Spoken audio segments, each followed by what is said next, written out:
രാജാധിരാജന്റെ രാജപ്രഭ നിറയുമ്പോൾ വള്ളുവനാടിന്റെ ചൂടും ചൂടും സിരകളിൽ ആവാഹിച്ചു വന്നിട്ടുണ്ട് കൂട്ടരെ. ആവല്യാനെയും ആരുടെ മുന്നിലും നെഞ്ചും വിരിച്ചു നിൽക്കുവാനും ഏതൊരു പ്രതിസന്ധിയെയും നിഷ്പ്രഭമാക്കുവാനും പോന്നവൻ ആ പോന്നവൻ തന്നെ അടിവരിയിട്ട് തെളിയിക്കുന്ന ഗജതിലകം ഗജസാമ്രാട്ട ചോപ്പുരശ്വരി രാജശോധനമുണ്ടിവിടെ.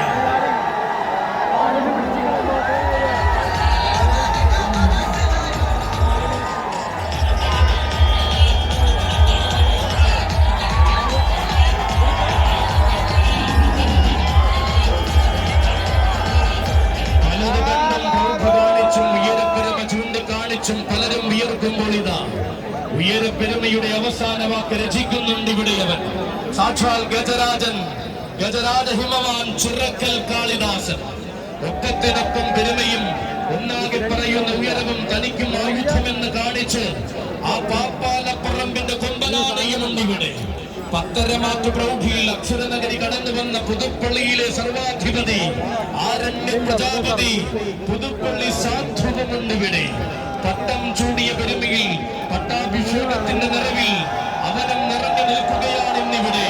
മധുരപ്പുറം കണ്ണൻ മത്സരാവേശം വേണ്ടാതെ മനസ്സു നിറയെ മാതണ്ട ചന്തം നിറയുമ്പോൾ നാട്ടാന സൗന്ദര്യത്തിന്റെ ദേവാസുര ഭാവവും പകർന്നുകൊണ്ട് നായകനുണ്ടിവിടെ. തിരുവാണിക്കാവിൽ നിന്നും വന്ന വീരനായകൻ ഗജപത്നം വെള്ളൂക്കര തിരുവാണിക്കാവ് രാജഗോപാൽ. ആവേശം ആണുങ്ങളുടെ അവകാശമാക്കുവാൻ താരങ്ങൾ നിറഞ്ഞു നിൽക്കുമ്പോൾ വള്ളുവനാടൻ പ്രൗഢി കാണിക്കുവാൻ കൊടിയങ്കാട്ടിലെ വല്യാനയില്ലാതെ ഒത്തുമോ? അതെ, ചെറുതല്ലാത്ത ആവേശത്തിന്റെ പടഹത്വനി മുടക്കിക്കൊണ്ട് ചെത്തല്ലൂർ മുരളി കൃഷ്ണനും ഉണ്ടിവിടെ. ഇന്നാട്ടിലെ താരമായി വലിയ പുരക്കൽ ആര്യനന്ദനും പാറന്നൂർ നന്ദനും നിരന്നു നിൽക്കുമ്പോൾ ആമ്പല്ലൂരിന്റെ ആരോമൽ പുത്രനായി ഊട്ടോളി മഹാദേവനും പൂരനഗരിയുടെ താരമായി ചെമ്പുകാവ് വിജയകണ്ണനും ചെറുപ്പിന്റെ ഗജവിസ്മയം ബാസ്റ്റ്യൻ വിനയസുന്ദരം ഈ വിസ്മയ കാഴ്ചയ്ക്ക് കൂടെ കൂടുകയാണ്. വടക്കുള്ളവരുടെയും വള്ളുവനാട്ടുകാരുടെയും പറുദീസയിലേക്ക് തെക്കിന്റെ വില്ലാൾ വീരന്മാരും ഇവിടെ വന്നിരിക്കുകയാണ് കൂട്ടരെ.